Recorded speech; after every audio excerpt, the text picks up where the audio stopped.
ይህ ኢትዮ ፊልም ስኪዩኪ ጋር ነው። የምንሰራቸው ስራዎች ከተመቿችሁ ላይክ፣ ሼር፣ ሰብስክራይብ በማድረግ ሁሌም አብረን እንሆን። ፊልማችን የሚጀምረው በደቡብ ኮሪያ ውስጥ ካሉ ዝነኛና ግዙፍ የሀብታም ኩባንያዎች ባለቤት ልጅ የሆነውን ቾይ የተባለ ልጅን ከነጠባቂዎቹ እያስመለከተን ነው። ቾይ ሕግ የማይገዛው ሰዎችን እንደ እንስሳ እያዳነ መግደልን እንደ መዝናኛ የሚቆጠር ጨካኝ ባለሀብት ነው። ይህ ሰው ቅንጡ መኪናዎችን ወይም ውድ አልማዞችን ሳይሆን የሞት መሳሪያ የሆኑ የአደን ጠመንጃዎችን ማከማቸት ይወድ ነበር። ምክንያቱም የትኛውም ችግር ሲያጋጥመኝ በጠመንጃ ያፈተዋለሁ ብሎ ስለሚያስብ ነው። እናም ግደውኛል ብሎ ያሰባቸውን የራሱ ሰራተኞች 3 እስከሚቆጠር ድረስ ከዚህ ሮጣችሁ መልጣችሁ መግደሌን ተወዋለሁ ብሎ ይለቃቸውና እነርሱ እግሬ አውጪኝ ብለው ከጠመንጃው አፈሙዝ ለመራቅ ሲሸሹ፣ ነገር ግን እርሱ ለመግደል ካለው ጥም በእንስሳት አደን መሳሪያው ነበር ጭንቅላታቸውን ብሎ የሚደፋቸው። ኧረ በስመ አብ ወስዶ ለጠፋት። ይህ በእንዲህ እንዳለ ፊልማችን ወደ አንድ መጋዘን ይወስደናል። በዚህ መጋዘን ውስጥ ደግሞ ጥቂት ወንበዴዎች አንድን ምስኪን ሰው እጁን በካቴና አስረው ለሞት ሲያዘጋጁት እንመለከታለን። ይህ በካቴና የታሰረ ሰው ስሙ ቻይልድ ሲሆን ስራው በገንዘብ የተከፈለው ሰዎችን መግደል ነበር። እናም በነፍሰ ገዳዮች ዓለም ውስጥ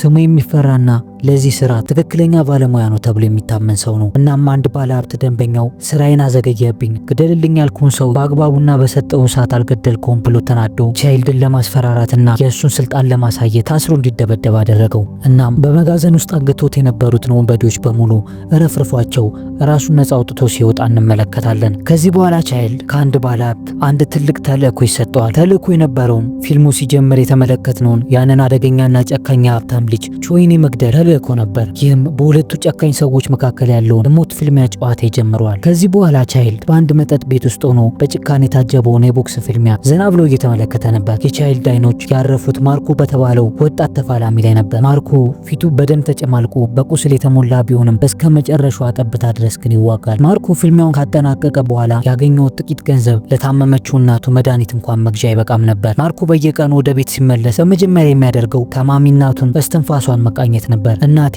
አሁንም በህይወት አለች የሚለው ስጋት በየደቂቃው ያሳድደዋል። ድህነትና የእናቱ በሽታ እንደ ተራራ ተጭኖት ማርኮ ገና በአፍላነቱ የኑሮን ሸክም በመሸከም ትከሻው ዝሏል። ማርኮ አባቱ የኮሪያዊ እናቱ ደግሞ ፊሊፒንሳዊ ነበሩ። በፊሊፒንስ ጎዳናዎች ላይ ያሉ እንደ ማርኮ አይነት ልጆች ኮፒኖ ተብሎ ነበር የሚጠሩት። በዚህ ስም የሚጠሩ ልጆች ከጀርባቸው ያለው ታሪክ ግን በጣም ያሳዝን ነበር። አንዳንድ የኮሪያ ተማሪዎች ለትምህርት ወይም ለመዝናናት ሲሉ ወደ ፊሊፒንስ ይጓዙና የምስኪንና የህዋ ሴቶችን ልብ በውሸት ተስፋ ይሰርቃሉ። አግብቼ ወደ ሀገር ከወሰድኩሽ በኋላ የተንደላቀቀና የተሳካ ኑሮ ትኖሪያለሽ ብለው ልባቸውን በተስፋ ይሙሉታል። ከዚያም ጭልጥ ያለ የፍቅር ጊዜ ውስጥ ከገቡ በኋላ ወንዶቹ ማርገዛቸውን ሲያውቁ ግን እንደ ንፋስ በንነው ይጠፋሉ። በፊሊፒንስ ሀገር ውስጥ የሚኖር አብዛኛው ነዋሪ ደግሞ የክርስትና እምነት ተከታይ ስለሆነ ውርጃ እንደ ኃጢአት ስለሚቆጠር በዚህ ምክንያት እነዚህ ሴቶች ያረገዘችውን ልጆች ይወልዱና በድህነትና በብቸኝነት ለማሳደግ ይገደዱ ነበር። ዴኮን እሷም ማረገዘች እሱም ጥሎ አጠፋ የሚባል። እሺ ለማንኛውም ታሪካችንን ስንቀጥል የማርኮ አባት ፊልሙ መግቢያ ላይ ሰዎችን ሲገድል የምንመለከተው ልጅ አባት ነበር። ነገር ግን የማርኮ አባት በወጣትነቱ ወልዶት ስለሆነ ጥሎት የጠፋው የአባቱን ማንነት አያውቁም። እናም በአባቱ ላይ ጥላቻና በቀልን አዝሎ ነበር ያደገው። የማርኮ እናት እሱን ለማሳደግ አቅሙ ስላልነበራት ነፍስ እስኪያውቅ ድረስ ለህፃናት ማሳደጊያ ጣቢያ ነበር ወስዳ የሰጠችው። ማርኮ ያደገበት ያ የህፃናት ማሳደጊያ መጠለያ ለእርሱ ትዝታውን ብቻ ሳይሆን ሁሉ ነገሩ ነበር። እና ግን ከጊዜያት በኋላ ያ ያሳደገው ብቸኛ መጠለያ ጣቢያ ሊፈርስ መሆኑን ሲሰማ፣ በውስጡ ያሉት ህፃናት ሜዳ ላይ ሊወድቁ መሆኑን ሲያውቅ ልቡ በጸጸት ይሞላል። እናም በመጠጥ ቤት ውስጥ ሆኖ ማርኮ ገንዘብ የሚያገኝበት ምንም አማራጭ ስላልነበረው በኳስ ቤቲንግ እየመደበ ነበር። የእናቱ የህክምና ወጪና የህፃናቱ ጣፋንታ ማርኮን አጣብቂኝ ውስጥ ይከቱታል። ለዚህም ነበር በወሬ ያንተ አባት እኮ ሀብታም ነው ሲባል ይሰማ ስለነበር ፈጽሞ ሊያየው የማይፈልገውንና የናቀውን አባቱን ለመፈለግ የተገደደው። ይህንን ሀሳቡን ለጓደኛው ሲያማክረው፣ ጓደኛው ግን አባትን ፈልገ ከምታገኘው ገንዘብ በላይ አንድ ወርቅ ቤት ብንዘርፍ በአንድ ጀንበር እኮ ነው ሀብታም የምንሆነው ብሎ የመናጤ ሀሳብ ያቀርብለታል። ሲያስጠላ ደህና ነገር አይመክሩ። ማርኮ ይህንን ምክር ሲሰማ መጀመሪያ ባይመነታም የእናቱ ህይወትና ስቃይ ከፊቱ ስለታየው ሌላ አማራጭ አልነበረውም። ነገር ግን ጓደኛው ኮሪያ ሀገር ከሚኖሩ ወንድሞች ቾይ አባቱን ፍለጋ ሊነሳ ነው ብሎ ስለነገረው በድብቅ ሊያስገድለው ፈልጎ ነበር። ያው ውርስ እንዳይካፈለው ማለት ነው። ከዛም ምሽት ላይ በእቅዳቸው መሰረት ማርኮ አንዴ ፈራ አንዴ ደፈር እያለ ወደ ወርቅ መሸጫ ሱቁ ሄዶ ቀስ ብሎ በስልት ይከፍተው ጀመር። ነገር ግን በዝርፊያው ወቅት ነገሮች ሁሉ ተገለባበጡ። ማርኮ የተላከው ሊዘርፍ ሳይሆን ሊገደል እንደነበር ሲረዳ በቦክሰኝነት ያዳበረውን ብርታቱን ተጠቅሞ ከበርካታ ወንበዴዎች ጋር ይፋለማል። በደምና በላብ ተጠምቆም ከወንበዴዎቹ ጋር በከባድ ትንቅንቅ ተፋልሞ ከዚያ አሰቃቂ ወጥመድ ለማምለጥ ቻለ። ማርኮም እግሬ አውጪኝ ብሎ በሚሮጥበት ወቅት በድንገት አንዲት የዘነጠች መኪና ብዙም ሳትጎዳው ገጭታ ትጥሏለች። እናም ሴትዮዋ በጣም ተደናግጣ ኖሮ ማርኮን አንስታ ሆስፒታል ወስዳ እንዲታከም እንዲታከም ታደርገዋለች። ነገር ግን ማርኮ ከሴትዮዋ መኪና ይልቅ የወንበዴዎቹ ቡጢ ነበር የጎዳው። እናም ሁሉንም ሕክምና አጠናቆ ወደ ቤቱ ሊሄድ ሲል ያቺ የተባረከች ሀብታም ሴትዮ ስለገጨችው ይቅርታ ጠይቃ በፖስታ የተጠቀለለ ገንዘብ ሰጠችው። ማርኮም ገንዘቡን ተቀብሎ ሴትዮዋን አመስግኖ ይወጣል። ይህን ኢትዮጵያ ቢሆን እኮ አልተሻለኝም እያለ 3 ወር ነው የሚበላት። እሺ ለማንኛውም እናም ይህ ክስተት ከተፈጠረ ከሳምንታት በኋላ ማርኮ እናቱን ለማዳን በሚሯሯጥበት አስቸጋሪ ወቅት አንድ ያልተጠበቀ ጥሪ ወደ ቤቱ ይመጣለታል። የማያውቀው የወንድሙ ቾን ጠበቃ አንድ አስገራሚ ዜና ነገረው። እንኳን ደስ አለ፣ ጠፋው አባት አግኝተዋል። እሱ እጅግ በጣም ባለጸጋ ነው። አሁን ግን በሞት አፋፍ ላይ ስለሆነ በህይወት እያለ ሊያይ ይፈልጋል አለው። ማርኮ ግን ምንም እንኳን ልቡ በጥርጣሬ ቢሞላም እናቱ ህይወት ያለው በገንዘብ እጅ ላይ ስለሆነ አባቱን ፍለጋ ሳይሆን ለእናቱ መድኃኒት መግዣ ሲል የማይወደውንና የሚጠላው አባቱን ለማየት ወደ ደቡብ ኮሪያ ለመጓዝ ይስማማል። ጠበቃውም ጥያቄው በሽታ መጠናቀቁን ሲሰማ ለእርሱ የተዘጋጀውን ፓስፖርትና በኮሪያ ሀገር በህጋዊነት ለመንቀሳቀስ የሚያስችለውን ሰነድ በሙሉ አውጥቶ ሰጠው። ይህ በእንዲህ እንዳለ ወደ ጨካኙ ባለ ሀብት ኢቾል ስንመጣ ደግሞ ኢቾል የሚፈጽማቸው ሰቅጣጭ ግፎች በሀገሪቱ ታላላቅ የዜና ሚዲያዎች ላይ እየወጡበት እንደሆነ የቅርብ ሰራተኛው መጥቶ ያሳውቀዋል። በዚህ ጊዜ ኢቾል ይህንን ዜና ላወጣበት የዜና ጣቢያ ይደውልና ድርጅታቸውን ያለምንም ማስታወቂያ በነጻ ስፖንሰር እንደሚያደርጋቸውና የጻፉበትንም የወንጀል ክስ የውሸት መረጃ ነው ብለው እንዲያስተባብሉ ያደርጋቸዋል። ይሄ እኮ ነው ገንዘብ ካለ በሰማይ መንገድ አለ የሚባል። ከዛም ጨካኙ ኢቾል ለአባቱ እንኳን ደስ አለ ልጅን እያስመጣውልህ ነው ይለዋል። ነገር ግን ኢቾል ወንድሙ ማርኮ ላይ ከባድ የመሰናክል ወጥመድ ነበር እየቀመረበት የነበረው። የማርኮ አባት ግዴታ የሰው ልብ ካልተለገሳቸው መሞታቸው የማይቀር ነው ተብሏል። ለዚህ ደግሞ የሚፈለገው የቅርብ ዘመድ ወይም ደግሞ ልጅ ቢሆን ይመረጣል። ስለዚህ ነበር ማርኮን ለአባቱ የልብ መለወጫ ማድረግ የፈለገው። ባለሀብቱም በሞት አፋፍ ላይ ስለሆኑ ህይወታቸው እንዲቀጥል አዲስ ልብ ስለሚያስፈልጋቸው ኢቾል ማርኮን ያስመጣው ልቡን አውጥቶ ለአባቱ ለመስጠት ነበር። እናም ኢቾል አባቱ በህይወት እንዲቆይ የሚፈልገው የኩባንያውን ስልጣንና ሀብት ሙሉ በሙሉ ወደ እርሱ እስኪያዘዋውሩለት ድረስ ጊዜ ለመግዛት ነበር። አባቱ አሁን ከሞቱ ውርሱ ለሌሎች እህትና ወንድሞቹ ሊከፋፈል ስለሚችል ማርኮን መስዋዕት በማድረግ አባቱን በህይወት አቆይቶ ስልጣኑን ለመጠቅለል አቅዶ ነበር ይህን የሚያደርገው። ከዛም ወደ ምስኪኑ ማርኮ ስንመለስ ወደማያውቀው ወደ ኮሪያ ሀገር የባለ ሀብቶች ወንበር ተቆርጦለት በአውሮፕላን ተሳፍሮ እየሄደ ነው። እናም በአውሮፕላን ሄዶ ስለማያውቅ የሚያው ነገር ሁሉ አስገርሞታል። በቦታው የነበሩ ተጓዦችም በአግራሞት ይመለከቱት ነበር። ይህ በእንዲህ እንዳለ የአደገኛ ገዳይ ቻይልድ ከአንድ ባለ ሀብት ኢቾልን እንዲገድል በተሰጠው ተልእኮ መሰረት እርሱም ወደ ኮሪያ ምድር በማቅናት ላይ ነበር። እናም ቻይልድ በአውሮፕላን ውስጥ ማርኮ አጠገብ ተቀምጦ በጣም በሚያስፈራ ሁኔታ ይናገረው ጀመር። ቻይልድ ማርኮን ከቦክስ ድብድቡ ጀምሮ እየተከታተለው ስለነበር አደገኛ ወጥመድ ውስጥ መግባቱን ቢያውቅም በቀጥታ ከመንገር ይልቅ እያሾፈ ይነግረው ነበር። ግን ማርኮ ቻይልድ የሚያወራው ነገር ግራ አጋብቶታል። ማርኮ ቻይልድን የተመለከተው መንገደኞችን ዝም ብሎ እየሄደ የሚያስቸግር አንድ ተራ ሰው አድርጎ ነበር። ከዛም በረራቸውን አጠናቀው በሰላም ወደ ኮሪያ ምድር ከደረሱ በኋላ ቻይልድ ለማርኮ እዚህ የመጣው አባትን ለማየት እንዳልሆነ ማወቅ አለብህ ብሎት አንድ አስኪ ፍንጭ ነግሮት ይሄዳል። ማርኮ ኤርፖርት በደረሰበት ቅጽበት የኢቾል ታናሽ እህት ዩንጁና ጋርሲያ የተባለች ልጅ ከርቀት ሆኖ ይከታተሉት ነበር። ከዛም ጠበቃው ኮንግ ማርኮን በመኪና ይዞት ወደማያውቅበት ቦታ ወስዶ ጀመር። ማርኮ ጋርዶች መጥተው የሌለ እንክብካቤ ሲያበዙበት አባቱ እውነተኛ ሀብታም መሆኑን ነበር ያረጋገጠው እንጂ የወንድሙ ወጥመድ ውስጥ መግባቱን በፍጹም አላወቀም። ዩንጁ ወንድሟ ኢቾል ማርኮን ከሀገሩ ያስመጣው ለልብ ንቅለ ተከላ መሆኑን በሚገባ ታውቃለች። እናም ጋርሲያና ዩንጁ ማርኮን ቀድሞ በመያዝ የወንድማቸው የኢቾልን የውርስ እቅድ ለማክሸፍ እየሰሩ ነበር። ዩንጁ ለወንድሟ ፍቅር የሌላት ሲሆን አላማዋ ማርኮ እንዲሞት በማድረግ አባቷ ሕክምና እንዳያገኙና ኢቾል ስልጣኑን እንዳይዝ ማድረግ ነበር። እናም ጠበቃው ኮንግ ማርኮን ይዞት ከኤርፖርቱ ሲወጣ ጋርሲያ በስልክ ከጠበቃው ጋር ትነጋገር ነበር። ጠበቃው በፊሊፒንስ የነበረው ሁሉም ነገር በሰላም መጠናቀቁንና ማርኮን ይዞት እየሄደ መሆኑን ያረጋግጥላታል። እዛም ኢቾል ማርኮን ለመቀበል እየተጠባበቀ ባለበት ሰዓት በጫካው ውስጥ አንድ ከዳተኛ ሰራተኛውን ሊገድለው እያዘጋጀ ነበር። ከዛም ኢቾል ሰራተኛውን መሬት ላይ እንዲንበረከክ ካደረገው በኋላ ወደውኑ ከመተኮስ ይልቅ በጭካኔ የታጀበ ተስፋን ይሰጠዋል። ስማ ለመሮጥ እድል እሰጥሃለሁ አለው። ይህን ያለው ሰራተኛው ሲሮጥ እያየ ለመተኮስ እንዲመቸው ነበር። ከዛም ዚግዛግ የምትሮጥ ከሆነ እኔ ለኢላማ ስለሚያስቸግረኝ ምናልባት ትተርፍ ይሆናል አለው። ይህን ያለው ሰራተኛው በህይወት እንዲተርፍ ፈልጎ ሳይሆን አደኑን ይበልጥ አስደሳች ለማድረግ ነበር። ከዛም እስከ 3 ቁጥር ላለው እስከ 3 ቁጥር ካመለጥ አንተ በጣም እድለኛ ነህ አለው። እናም ገና ቁጥሩ ሳይጨርስ ያን ምስኪን ሰራተኛ ጭንቅላቱን ብሎ ደፍቶ ይገላግሏል። ይህ በእንዲህ እንዳለ ወደ ማርኮ ስንመጣ ደግሞ በጫካው መሃል በኢቾል ጠባቂዎች ታጅቦ ሲወሰድ ከፍተኛ ግራ መጋባትና ፍርሃት ተፈጥሮበት ነበር። ምክንያቱም ሁኔታውን አባቱን ለማግኘት ከመጣ ልጅ ይልቅ የታገተ ሰው ጉዞ ይመስል ነበር። እናም በጣም ተጠራጥሮ አካባቢው ጭር ያለ ጫካ መሆኑና ጠባቂዎቹ የታጠቁ እንዲሁም በጣም ኮስታራ በመሆናቸው እዚህ የመጣሁት ለምንድን ነው ብሎ ጠየቃቸው። ማርኮ ምንም እንኳን ጎበዝ ቦክሰኛ ቢሆንም ጠመንጃ የታጠቁ ብዙ ሰዎችን መጋፈጥ እንደማይችል ስለሚያውቅ የመሸነፍ ስሜት ተሰምቶታል። በተጨማሪ በባዕድ ሀገር ቋንቋ በማይገባ አካባቢና ማንን ማመን እንዳለበት በማያውቁበት ሁኔታ ውስጥ መሆኑ ደግሞ ይበልጥ አስጨንቆታል። እናም እያከታተለ አባቴ የት ነው ያለው? ይህ መንገድ እኮ ወደ ሆስፒታል ወይም ወደ ቤት የሚወስድ አይመስልም እያለ ያወራቸዋል። እነርሱ ግን በሳቅና በምጸት ነበር ምላሽ የሚሰጡት። እናም ማርኮ ምንም ባላወቀው ሁኔታ ወደ ቄራ እንደሚታረድ በሬ እየተነዳ እየሄደ እያለ ግን በመሃል አደገኛው ገዳይ ቻይልድ ልክ እንደ ጥላ ድንገት ብቅ አለ። በድንገት መጥቶ ከእነርሱ መኪና መሳ ለመሳ በመንዳት ድንገት የእሳት ዝናብ በጠባቂዎቹ ላይ ያዘንብባቸው ጀመር። የቻይልድ ውጊያ የተዝረከረከ አልነበረም። በጥንቃቄ በተተኮሱ ጥይቶችና ፈጣን እንቅስቃሴዎቹ የማርኮን ጠባቂዎች አንድ ባንድ አራገፋቸው። ከዛም እነ ማርኮ የሄዱባት የነበረችው መኪና ተገለባብጣ ቆመች። ቻይልድም ማርኮን ከጠባቂዎቹ ካስለቀቀው በኋላ ማርኮ አንተ ማነህ ብሎ ጠየቀው። ቻይልድም እኔ እኮ ነግሬህ ነበር አውሮፕላን ውስጥ የምንጊዜም ጓደኛ ነኝ ብያለሁ ብሎ ይመልስለታል። ማርኮ በዚያ ሰዓት ቻይልድ ሊገድለው የመጣ መስሎት ፈርቶት ቢሆንም ቻይልድ ግን ማርኮን በመኪናው ጭኖ የኢንቾል ሰዎች በፍጥነት ይዞት አመለጠ። እዛም አንድ ያልታወቀ ጥሪ ለኢንቾል ተደወለለት። ኢንቾልም አንስቶ ማን አንተ ከኔ ምንድነው የምፈልገው ብሎ ያናገረው ጀመር። ቻይልድ ግን የታገተውን ወንድምህን ትፈልገዋለህ እንዴ ብሎ በመጸት ያዋራው ጀመር። ምክንያቱም ኢንቾል ማርኮን የሚፈልገው ለአባቱ ልብ እንደሆነ ቻይልድ አስቀድሞ ገብቶታል። ቻይልድ ማርኮ አሁን በሱ እጅ እንደሆነና ኢንቾል ማርኮን ለማግኘት የሚከፍለው ዋጋ በጣም ከባድ እንደሚሆን ነገረው።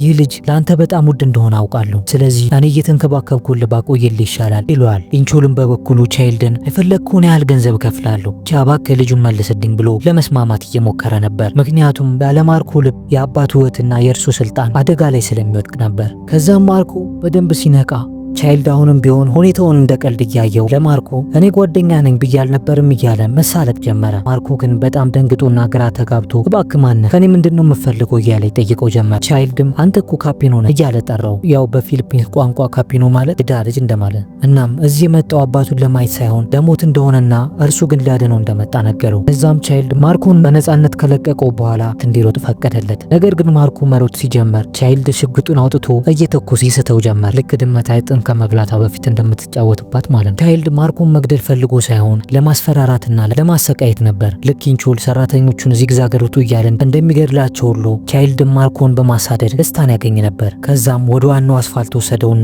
ስማ እኔ በመኪና እከተላለሁ፣ አንተ በእግረ ሮጠ ካመለጥከኝ ነፃነትን ታውጃለህ አለው። ረብስማ ምን ይነግፈኛ ነው ግን።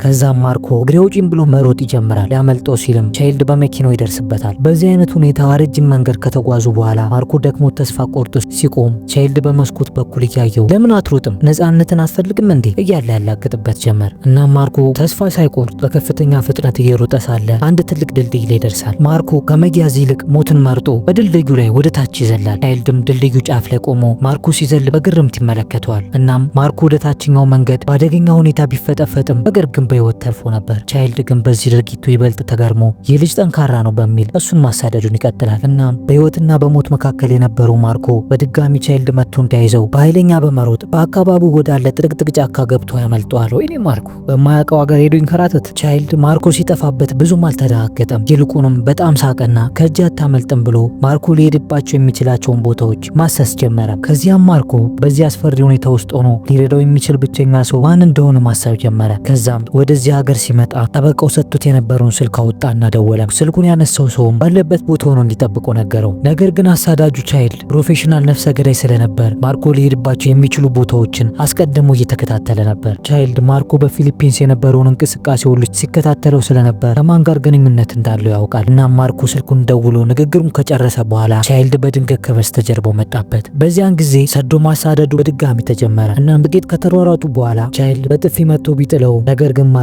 ባለው የውጊያ ልምድ እንደምንም ተፍጨርጭሮ ተነስቶ በድጋሚ ያመልጠዋል። በዚህን ጊዜ ከፊት ለፊቷ አንዲት መኪና የያዘች ሴት በሯን ከፍታ ገብቶ እንዲያመልጡ ሁኔታዎችን አመቻቸችለት። ይቺ መኪናዋን ከፍታ ማርኮን የጠበቀችውና ከዚህ በፊት በመኪና ገጭታ የወሰደችው ሴት ጋርሲያ ትባል ነበር። እሷ የምትሰራው ለባለ ሀብቱ ታናሽ ሴት ልጅ ለዩንጁ ነበር። ጋርሲያ ማርኮን የረዳችው ስለራራችለት ሳይሆን ማርኮ በቤተሰቡ የስልጣን ሽኩቻ ውስጥ ትልቅ መሳሪያ ስለነበር ነው። ጋርሲያና ዩንጁ ማርኮ ከኤርፖርት ጀምሮ የት እንደሚሄድና ማን እንደሚያሳድደው በቅርብ እየተከታተሉ ስለነበር ለዛ ነበር በቀላል ያገኙት። መጀመሪያ ላይ በመኪና ስትገጨው ሆስፒታል ወስዳ የታከመበትን ገንዘብ በመስጠት ደግ መስላ ቀርበው ነበር። እናም ማርኮ በኋላ ላይ እንድታምነውና መኪና ውስጥ እንዲገባ ያደረገችው በዚህ መንገድ ነበር። ከዚያም ጋርሲያ ማርኮን በመኪናዋ ጭና በከፍተኛ ፍጥነት ስትሰወር ኢንቾልና ሰዎቹ በድንገት በመንገድ ላይ ይመለከተውታል። ኢንቾልም ማርኮን የሱ ንብረት እንደሆነ ስለሚያስብና ልቡን ለአባቱ ስለሚፈልገው ጋርሲያ ቀድማ ስለወሰደችው በጣም ይቆጣል። በራሱ መኪና ከጠባቂዎቹ ጋር ማሳደድ ይጀምራል። ከዚያም ጋርሲያ ማርኮን ደግ መስላ ብትቀርበውም መኪና ውስጥ ከገባ በኋላ ግን እውነተኛ ማንነቷን ማሳየት ጀመረች። ማርኮን ዝም ብለህ ተቀመጥ፣ በህይወት መቆየት ከፈለግ የምልን ብቻ አድርግ በማለት ታስጠነቅቀዋለች። ከዛም ጋርሲያ ስልክ ደወለችና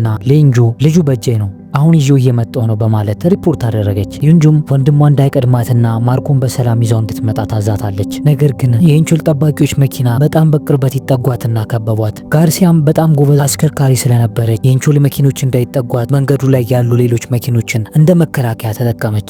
ከዛም ቻይልድ ከኋላ ሆኖ የኢንቾል መኪኖች እርስ በርስ እንዲጋጩና ከመንገድ እንዲወጡ አደረጋቸው። ቻይልድ ጋርሲያን ለመርዳት አስቦ ሳይሆን ማርኮን የሚፈልጉት ሰዎች እንዲቀንሱለትና እሱ ብቻውን ለማሳደድ እንዲመቸው አስቦ ነበር። እዛም በመጨረሻ በመንገዱ ላይ የጋርሲያ መኪናና የቻይልድ መኪና ብቻ ቀሩ። ጋርሲያ ወደ ጫካ ገብታ ቻይልድን ካመለጠችው በኋላ ለማርኮ ስለ ቤተሰቡ እውነተኛ ማንነትና ስለመጣበት ምክንያት እጅግ አስደንጋጭ የሆኑ ሚስጥሮችን ትዘረዝርለት ጀመር። አባትህ ወደ ኮሪያ መጣ ናፍቆት አድሮበት ሳይሆን አንተን እንደ መለዋወጫ አካል ስለፈለገ ብቻ ነው። አባትህ በልብ ህመም ምክንያት ሊሞት ነው። የሱን ህይወት ለማዳን ያንተን ልብ አውጥቶ ሊጠቀሙበት ወስነዋል። ስለዚህ አንተ የመጣው ለመታከም ወይም ሀብት ለመውረስ ሳይሆን ልብህን ሰጥተህ እንድትሞት ነው። እናም ታላቁ ወንድም ኢንቾል ደግሞ አንተ በህይወት እንድትቆይ አይፈልግም። ልብህን ለአባቱ ሰጥቶ አንተ እንድትሞት ይፈልጋል። ምክንያቱም አንተ በህይወት ካለ የውርስ ተካፋይ ሊሆነኝ ይችላል ብሎ ስለሚያስብ ነው ብላ ትነግረዋለች። ከዛም ማርኮ ከጋርሲያ ንግግር በኋላ ወደ ኮሪያ የመጣው እናቱን ለማዳንና አባቱን ለማግኘት ሳይሆን ለሞት ወጥመድ መሆኑንና በኮሪያ ምድር ማንም ወዳጅ እንደሌለው ሁሉም ወገኖች ለየራሳቸው ጥቅም ሲሉ ሊገድሉት ወይም ሊጠቀሙበት እንደሚፈልጉ ተረዳ። እናም እሱ በጣም ያዘነው ለእናቱ ነበር። እናቱ በፊሊፒንስ በህመም ላይ ለሞት እያጣጣረች ባለችበት በዚህ ሰዓት እሱ በዚህ በሞት አፋፍ ላይ መሆኑ በጣም ያሳዝነዋል። ከዛም ጋርሲያ እውነቱን ነግረው ከጨረሰች በኋላ ማርኮ በህይወት መያዙ ለእነርሱ ጥቅም ቢኖረውም ሁኔታዎች ሊበላሹና ቻይልድም እሱን ለመያዝ እየተከታተለችው መሆኑን ስላወቀች ሽጉጧን ትደግንበትና ይቅርታ ማርኮ፣ አንተ በህይወት ከመኖር ይልቅ መሞት ለኛ በጣም ይጠቅመናል ብላ በጭካኔ ሽጉጧን አቀባብላ ቃታውን ልትስበው ስትል በዚች ወሳኝ ቅጽበት ቻይልድ በድንገት ድምፁን ሳያሰማ ደርሶ ጥቃት ይከፍትባታል። መኪናውን አምጥቶ በላያቸው ላይ ከተከመረባት በኋላ የሽጉጧን አቅጣጫ ሲያስታት ማርኮም ራሱን ለማዳን ከእርሷ ጋር መታገል ጀመረ እና ማርኮ ሽጉጧን አስጥሎ እግሬ አውጪኝ ብሎ ከመኪናው ወርዶ መፈርጠጥ ይጀምራል። በዚህም ጊዜ ጋርሲያ ያለማቋረጥ ማርኮ ላይ ብትተኩስበትም ነገር ግን አንድም ኢላማውን የመታ ጥይት ባለመተኮሷ ሳትይዘው ትቀራለች። ከዛም ከቻይልድ ጋር ኃይለኛ የተኩስ ልውውጥ ውስጥ ትገባለች። ግን በመጨረሻ ጥይቷ አልቆባት ልታቀባበል ስትል በአሳዛኝ ሁኔታ ቻይልድ ሽጉጡን ደቅኖ በቁጥጥሩ ስር ያውላታል። ግን ጋርሲያ በጣም አደገኛና እልህኛ ሴት ስለነበረች እጅ ከመስጠት ይልቅ ቻይልድ ላይ ሽጉጧን ስትደግን ቻይልድ አስቀድሞ ግንባሯን ጠብሶ ይገላታል። ወደ ማርኮ ስንመጣ ደግሞ ከጋርሲያና ከቻይልድ ፍልሚያ ውስጥ አምልጦ በጫካው ውስጥ እየሮጠ ሳለ ኢንቾል ሰዎች ተዘጋጅተው እየጠበቁት ነበር። እናም ኢንቾል ቀሪውን ሰራዊትንና መኪኖቹን አሰማርቶ ማርኮን በሚያሳዝን ሁኔታ ከበባ ውስጥ ከተተው። ማርኮን በጣም ደክሞት ቆስሎና የሚሄድበት ጠፍቶት እያለ የኢንቾል ሰዎች በቡድን ሆነው በቀላሉ በእጃቸው አስገቡት። በዚህ ጊዜ ኢንቾል ራሱ በቦታው መጥቶ አታመልጭኝ አታሩጪ ነው እኮ ብሎ ተረተበት። በኮሪያኛ ነው ግን እንደዚያ ያለው። ከዛም በሚያሳዝን ሁኔታ ማርኮን እጆቹን ወደ ኋላ አድርገው በብረት ካቴና አስረውት በድቅድቅ ጨለማና በጥቅጥቁ ጫካ በመኪና ጭነው ወደ ኢንቾል ቤት ወሰዱት። እናም ከመኪናው ወርዶ ኢንቾል ወንድሙን እንኳን ደስ አለ አሁን አባትን የምታገኝበት ጊዜ ነው ብሎ ወደ ውስጥ ይዞት ገባ። እናም ዩንጁና ኢንቾል ፊት ለፊት ሲገናኙ ላላባታችን እኮ ምንም ዋጋ የሌለ ሰው ነው ብላ ንዴቷን ነገረችው። ኢንቾል ማርኮን አምጥቶ አባቱን በማዳን ስልጣኑን ለማጽናት ሲጥር ዩንጁ ደግሞ አባታችን አሁን ቢሞት ይሻላል የሚል አቋም ነበራት። ከዛም ኢንቾል ወደ ማርኮ ዞር ብሎ ጉንጮቹን እየያዘ በቃ አሁን ልብን ለአባታችን ትሰጠውና ሁሉንም ስቃይ ትገላገላል እኔ እንከባከባለሁ እያለ ያፌዝበት ጀመር። ማርኮ ግን በጣም ያስጨነቀው የእናቱ ሕክምና ነበር ስለ እርሷ ይጠይቀዋል። ኢንቾልም በንቀት እየሳቀ እናቱ ሕክምና የምታገኘው የእሱ ልብ ሲወጣ ብቻ እንደሆነ በአሳዛኝ ሁኔታ ይነግረዋል። ወደ ኢንቾል ታናሽ እህት ዩንጁ ስንመጣ ደግሞ ወንድሟ ድርጊት በጣም ስለተበሳጨችና ተስፋ ስለቆረጠች በሚስጥር ያስቀመጠችውን የሽጉጥ ሳጥን ትከፍታለች። ምክንያቱም ከዚህ በኋላ መፍትሄው የትና ጥይት ብቻ ነው ብላ በማሰባ ነበር። ጓደኛዋ ጋርሲያ ማርኮን ይዛ ለማምለጥ ያደረገችው ሙከራ እንደከሸፈ እና ማርኮን በኢንቾል እጅ እንደወደቀ ስትረዳ አሁን ያላት ብቸኛ አማራጭ ኃይል ማጥቃት ብቻ ነበር። ማርኮ በወንድሟ እጅ እስካለ ድረስ የልብ ንቅለ ተከለው ተካሂዶ አባቷ ከዳኑ ደግሞ ስልጣኑ ሙሉ ለሙሉ ወደ ኢንቾል ስለሚሄድ ሽጉጡን አዘጋጅታ ወደ ሆስፒታሉ ክፍል በመግባት የቀዶ ጥገናውን ሂደት ለማሰናከልና አስፈላጊም ከሆነ ማርኮን ለመግደል አቀደች። በቤተሰብ ውስጥ ያለው የስልጣን ሽኩቻ ወደ ደም መፋሰስ ደረጃ በአደገኛ ሁኔታ እያመራ ነው። ወደ ማርኮና ስንመጣ ደግሞ የጤናዋ ሁኔታ በጣም ተባብሶ አስታማሚ ማታ በአደገኛ ሁኔታ ላይ ትገኛለች። እናም የቅርብ ጓደኛው የእናቱ ሁኔታ በጣም እየተባባሰ ስለመጣ ማርኮን ለማግኘት ደጋግሞ በስልክ ቢሞክርለትም ሊያገኘው አልቻለም ነበር። ይህ ጓደኛው ማርኮ ፊሊፒንስ ውስጥ እንዳለ ሁልጊዜ ወደ ኮሪያ ሄደ አባትን ፈልግ ይለው ነበር። ምክንያቱም የማርኮ እናት ሕክምና የሚያስፈልጋት ቢሆንም ማርኮ ግን በቦክስ ውድድር የሚያገኘው ገንዘብ በቂ አልነበረም። ጓደኛው ማርኮን የሚያበረታተውም አባቱ ሀብታም መሆኑን ስለሚገምት እርሱ ጋር ብትሄድ እኮ እናትን ማዳን ትችላለህ በሚል ቅን አስተሳሰብ ነበር። ነገር ግን ጓደኛው ይህ አደገኛ የሞት ወጥመድ እንደሚጠብቀው በፍጹም አላወቀም ነበር። ወደ ማርኮ ስንመለስ ደግሞ በጣም ባሳዛኝ ሁኔታ እጁን ወደ ኋላ በካቴና ታስሮ ወደ ሕክምና ክፍሉ ይገባል። ኢንቾልም እየተሳለቀበት እንኳን ደስ አለ ለአባት ህይወት ልሰጠው ነው እያለ ያፊዝበት ጀመር። በዛም አባቱ ራሳቸውን ከሳቱበት ሲነቁ በወጣትነት የወለድከው ልጅ ይሄ ነው ብሎ ለማሳየት ማርኮን ሳይፈልግ ፎቶ ያነሷል። እዛም ምንም አማራጭ የሌለው መስኪኑ ማርኮ ዶክተሮቹ የልብ ንቅለ ተከላውን ለመጀመር ማደንዘዥ ይወጉታል። ማርኮም ራሱን ስቶ ወለሉ ላይ ይዘረራል እና ቀዶ ጥገናው ሊጀመር ሲል ባልተጠበቀ ሁኔታ ማርኮ ይነቃቃል። በዚህ አደገኛ ቅጽበት ከዶክተሮቹ መካከል አንዱ ባልታሰበው ሁኔታ የቀዶ ጥገና መሳሪያዎቹን እያነሳ ዶክተሮቹን በስቅጣጭ ሁኔታ አንገታቸው ላይ እየሰካ መሬት ላይ ዘረራቸው። ይህንን ሁሉ ነገር ያደረገው ቻይልድ ነበር። ማርኮንም ራሱን ስቶ እንዳይተኛ የወጉት ማደንዘዣ በጣም አነስተኛ መጠን ያለው ነበር። ማርኮ ግን የቻይልድ ውለታ በጣም በዝቶበታል። በነገራችን ላይ ቻይልድ የሚሰራው ለራሱ ጥቅም ነው። ቻይልድ ማርኮን የሚፈልገው እርሱን ለማዳን ሳይሆን ለገንዘብ ነበር። ማርኮን በህይወት ይዞት እንዲቆይ እንዲጠብቀው ከፍተኛ ክፍያ ተቀብሎ ነበር። ደግሞ ሌላኛው አስገራሚ እውነታ ቻይልድ እርሱን በፊሊፒንስ የተወለደ የድሃ ልጅ የነበረ ሲሆን የማርኮን ስቃይ ስለሚረዳው ነው። ሆኖም ግን ዋናው ተልእኮ ማርኮ በኢንቾል እጅ ወድቆ እንዳይሞትና የራሱን ጥቅም እንዳያጣ ማድረግ ነበር። ነገሮች ከመቅጽበት ተለዋወጡ። ሁሉም ነገር ተጠናቋል ብሎ በድል አድራጊነት መንፈስ ሻወር ሲወስድ የነበረው ኢንቾልም በድንጋጤ ማርኮ እንዳመለጠ ይነገረዋል። ሁኔታውን ባለማመንም ወደ መከታተያ ካሜራዎቹ ሲሄድ የሰማው ነገር እውነት እንደሆነ አረጋገጠ። ማርኮም አልጋው ላይ ተፈቶ አባቱ ወደ ተኙበት አልጋ ጠቃለ። እናም አባቱ በራሳቸው መተንፈስ የማይችሉና ኦክሲጅን እርዳታ የሚገኙ መሆናቸውን ተመለከተ። እናም እንዲህ አላቸው፣ አባቴ እኔን የፈለግከኝ ለልቤ እንደሆነ አውቃለሁ። ምንም እንኳን አንተ እኔን አስገድለ በህይወት ለመኖር ብፈልግም እኔ ግን እንዳንተ ጨካኝ አይደለሁም። ግን ያንተ እንደመጋራቴ በጣም ይጸጽተኛል በማለት ቁጭቱን ይገልጽላቸዋል። ኢንቾልም ሰራዊቱን ሰብስቦ እና ጠመንጃውን ታጥቆ ወደ እነ ማርኮ ይመጣል። ቻይልድም ይህንን ሲመለከት ቅንጣት ታህል አልፈራውም። እንዲያውም እያሾፈበት እነዚህን ሁሉ ሰዎች ያመጣው እኔን ለመግደል ነው ወይስ ስትሞት ሬሳ እንዲሸከሙልህ በሚል ይሳለቅበታል። ከዛ ማርኮ ላይ ሽጉጥ ደቅኖ ይወጣና ይህን ልጅ በህይወት እንዲቆይ ከፈለጋችሁ እኔ የምለውን አድርጉ እያስፈራራ ቻይልድ ከኢንቾል ከፍተኛ ገንዘብ ለማግኘት ማርኮን እንደ መደራደሪያ ይጠቀምበታል። ኢንቾልም ከዚህ በኋላ ማርኮ እንዲያመልጦ ስላልፈለገ ከፍተኛ መጠን ያለው ገንዘብ ወዲያውኑ ወደ አካውንቱ እንዲያስተላልፉለት ያደርጋል። ቻይልድ ገንዘብ ወደ አካውንቱ መግባቱን ሲያረጋግጥ ግን በዛው ቅጽበት ዩንጁ ከኋላ ሆና የሚሆነውን ነገር ሁሉ ትመለከት ነበር። እናም ትዕግስቷ ከቁጥጥሯ ውጭ ወጥቶ አደገኛ የተኩስ ርምታ ሁሉም ላይ ማርከፍከፍ ጀመረች። በዚህ ጊዜ ቻይልድ እግሩን ይመታል።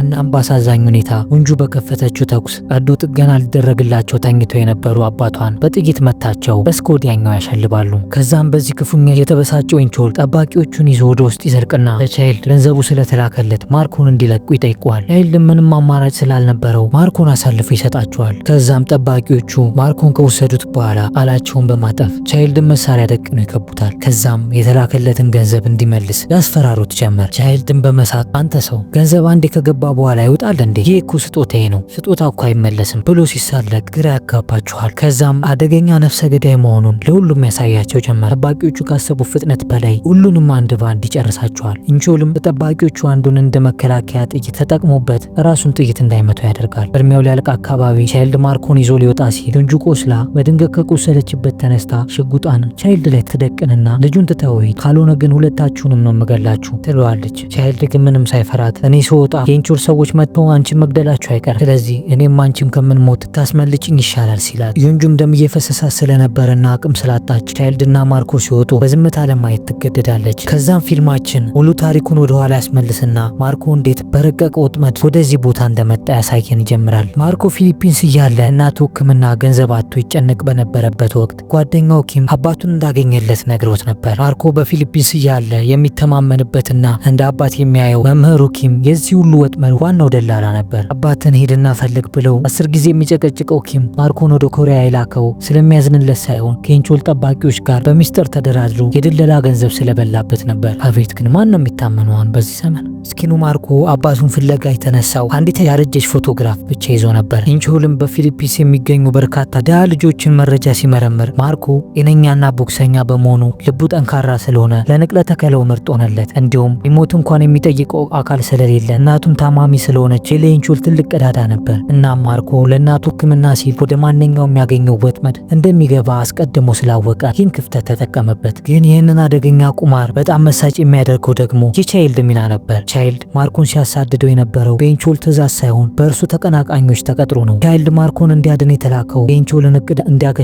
ባለሀብቱ እንዲሞቱ ለሚፈልጉ ሰዎች እንዲሰራ ነበር። እናም ቻይልድ ከመጀመሪያው ጀምሮ ማርኮን በፊሊፒንስ የቦክስ ውድድር ውስጥ ሲፋለም ቻይልድ በርቀት ሆኖ ሲጋራውን እያጨሰ እየተዝናና እውነትም ይህ ልጅ ምርጥ ልብ አለው እያለ ለራሱ ይቀልድ ነበር። ከዛም ቻይልድ ለኢንጁ ሰራተኛ ጋርሲያ ኢንቹር ማርኮን ወደ ኮሪያ ለማምጣት እያደረገ ያለውን እንቅስቃሴ በድብቅ ይጠቁማታል። ጋርሲያም ማርኮን ቀድማ ከያዘችው ኢንቹልን ማጥቃት እንደምትችል ስላወቀች ሳታውቀው ወደ ኢንቹል ወጥመድ ውስጥ ገባች። ቻይልድን ያደረገው ኢንቹልና ኢንጁ እርስ በርስ እንዲጋጩና በመካከላቸው ገብቶ ማርኮን ይዞ ለመጥፋት እንዲያመቸው ነበር። ኢንቹልን በበኩሉ አባቱን ለማዳን በፊሊፒንስ ሀገር ውስጥ አለ የተባለውን ወንድሙን አፈላልጎ የጠረጠራቸውን ሰዎች ዲኤንኤ አስመርምሮ ነበር። በዚህ ጊዜ ቻይልድ ሾልኮ ገብቶ ውጤቱን ይቀያየረውና ማርኮ የባለ ሀብቱ ልጅ እንደሆነ ያሳያቸዋል። ይህን ሁሉ ቀመር የሚጫወተው ለካ ቻይልድ ነው። ከዛም በጣም የሚቀርበውን የማርኮን ጓደኛ አባትህን ፈልገህ ካገኘኸው በርካታ ገንዘብ ታገኛለህ ብሎ ለፍለጋ እንዲነሳሳ ያበረታቷል። ስለዚህ ማርኮ በፊሊፒንስ ሆስፒታል ውስጥ እናቱን ለማሳከም ገንዘብ አጥቶ ተስፋ በቆረጠበት በዚያ ሰዓት ቻይልድ ሁኔታዎችን አመቻችቶ ማርኮን ወደ ኮሪያ እንዲሄድ አደረገው። ማርኮም ይህን ሁሉ ክህደት ሲሰማ መራር ስቃይና ባዶነት ይሰማዋል። አባቱ የተባለው ሰው አባቱ አለመሆኑን ያመነው ሰው ጓደኛው ኪም እንደሸጠው ያዳነው ቻይልድ ደግሞ ገና ከጅምሩ ለገንዘብ ብሎ ወደዚህ መከራ ውስጥ እንደከተተው ሲረዳ ማርኮ በዓለም ላይ ማንም እንደሌለው ብቸኛ ተሰማው። ከዛም ሁሉ ከሆነ ከቀናት በኋላ ማርኮ ወደ ፊሊፒንስ ተመልሶ እናቱን ምርጥ በሆነ የግል ሆስፒታል ውስጥ የሕክምና ክትትል እንድታገኝ አደረጋት። ቻይልድ ከኢንቹልና ከኢንጁ የዘረፈው ሚሊዮን የሚቆጠር ዶላር ማርኮን ሀብታም አድርጎታል። ማርኮ አሁን በቦክስ ሜዳ ላይ ሳይሆን በምቾት እናቱን እያስታመመ መኖር ይጀምራል። ቻይልድ በፊልሙ መጀመሪያ ላይ ደም ይተፋና ይታመም ነበር። በመጨረሻ ግን ወደ ዶክተሩ ሄዶ ምርመራ ሲያደርግ ዶክተሩ የቻይልድን ኤክስሬ አይቶ በጣም ከባድ የሳምባ በሽታ እንዳለበት ይነግረዋል። በህይወት ለመኖር በጣም ጥቂት ጊዜ ነው ያለ ብሎ ያረደዋል። የሚገርመው የቻይልድ ምላሽ ነበር። ዶክተሩ በቅርብ ጊዜ ትሞታለህ ሲለው አልደነገጠም። ይልቁኑ መሳቅ ጀመረ። ምክንያቱም እሱ ማርኮን ልብን አውጥተው ሊገድሉን እያለ ሲያስፈራረው ነበር። አሁን ግን የራሱ ሳምባ ለሞት እያደረሰው መሆኑ ለቻይልድ ትልቅ ቀልድ ሆነበት። ያን ሁሉ ጦርነት አልፎ በበሽታ ሊሞት መሆኑ አስገረመው። እንግዲህ ቻይልድ ሁሉም የተጻፈለትን ነው የሚኖረው። ከዛም በኋላ ማርኮና ቻይልድ በፊሊፒንስ ጎዳናዎች ላይ እየተራመዱ ሳለ ቻይልድ እንደተለመደው በንግግሩ ማርኮን ያበሳጨው ነበር። ማርኮን እኔ እኮ ጓደኛህ ነኝ ብሎ እንዲያምነው አጥብቆ ይፈልግ ነበር። ማርኮ ግን በፍጹም አንተ ጓደኛዬ ልትሆን አትችልም፣ አንተ ገዳይ ነህ ሲለው ቻይልድ ግን እኔ ገዳይ አይደለሁም እኔ ፕሮፌሽናል ነኝ ይለው ነበር። ቻይልድ ማርኮን ያዳነው ለገንዘብ ብቻ እንዳልሆነና በመካከላቸው የካፒኖ ወይም የድሃ ልጅ ወንድማማችነት እንዳለ እንዲሰማው ለማድረግ ሞክሯል። በተጨማሪም ቻይልድ ራሱን እንደ አንድ የፊልም ጀግና ነበር የሚያየው። ማርኮን እንዲህ አለው፣ በፊልሞች ውስጥ እኔን የመሳሰሉ ገጸ ባህሪያት መጀመሪያ ላይ እንደ መጥፎ ሰው ይታያሉ፣ መጨረሻ ላይ ግን ጀግና ሆነው ይወጣሉ። እኔ ከራሴ አልፌ ለሰው የኖርኩ ሰው ነኝ እያለ ይነግረዋል። በመጨረሻም ፊልማችን ቻይልድና ማርኮ አብሮ ሲራመዱ እያሳየን ይጠናቀቃል። ይህ ኢትዮ ፊልምስ ኪዩጊ ጋር ነው። እነዚህን የመሳሰሉ ምርጥ ፊልሞችን ወደ እናንተ ለማቅረብ ፊልሙን ከማየት ጀምሮ የትረካ ጽሑፍ ጽፎ ኤዲት አድርጎ ወደ እናንተ ለማድረስ የቅናት ጊዜያትን ይፈጅብናል። እናንተ ግን ላይክ እና ሰብስክራይብ ለማድረግ ሀሳባችሁንም ኮሜንት ላይ ለመጻፍ ሰከንዶች ብቻ ነው የሚፈጅባችሁ። የምንሰራቸው ስራዎች ከተመቿችሁ ላይክ፣ ሼር፣ ሰብስክራይብ በማድረግ ሁሌም አብረን እንሆን። የዚህ ቪዲዮ ስፖንሰራችን ህልሞን እውን የሚያደርገው ቪው አፓርትመንት ነው። የራስዎ ቤት ባለቤት ለመሆን አስበዋል? እንግዲያውስ 85% ግንባታ የተጠናቀቀው ቪው አፓርትመንት በ10 ወራት ውስጥ የህልሞን ቤት ተረክበው እንዲኖሩ ይጋብዞታል። ከ106 ካሬ ሜትር ጀምሮ የተዘጋጁት እነዚህ ዘመናዊ ቤቶች ምቾትና ዘላቂነት ባገናዘበ መልኩ ተገንብተዋል። እያንዳንዱ ፍሎር ላይ ለ4 ቤቶች 2 ሊፍት መኖሩ ደግሞ ምቾቱን ከፍ ያደርገዋል። ቪው አፓርትመንት ከሚያቀርባቸው ሁኔታዎች የቆሻሻ አወጋገድን ቀለል የሚያደርግ ጋርቤጅ ሹት አለው። የኤሌክትሪክ መቆጣጠርን ስጋት የሚያስወግድ ባካፕ ጄኔሬተር ተገጥሞለታል። በውሃ ችግር ሳይሳቀቁ በምቾት እንዲኖሩ በቂ የውሃ አቅርቦት አዘጋጅቶሎታል። ታዲያ ምን ይጠብቃሉ? 30% ብቻ ቅድመ ክፍያውን ከፍለው የተቀረውን ዘና ብለው በመክፈል የቤት ባለቤት የመሆን ህልሞን ያሳኩ ይሎታል። የበለጠ መረጃ ለማግኘትና ቤቱን ለመጎብኘት በስልክ ቁጥር 0994 37 5094 ላይ ደውሉ። ደግምልዎታለሁ 0994 37 5094 ላይ ደውሉ። ቪው አፓርትመንት ከህልሞ ጋር የሚያገናኘው ድልድይ። ስለተመለከቱን ከልብ እናመሰግናለን። ይህ ኢትዮ ፊልምስ ከዩዬ ጋር የተሰኘው ቻናላችን ሁሌም ማክሰኞ፣ ሐሙስና ቅዳሜ ከምሽቱ 1 ሰዓት ላይ ሁሌም እንደዚህ አይነት ምርጥ ፊልሞችን ወደ እናንተ ያደርሳል። እናንተም ሰብስክራይብ በማድረግ ቤተሰብ ይሁኑ። ምክንያቱም ሰብስክራይብ ካረጉን ሁሌም አብረን ነን።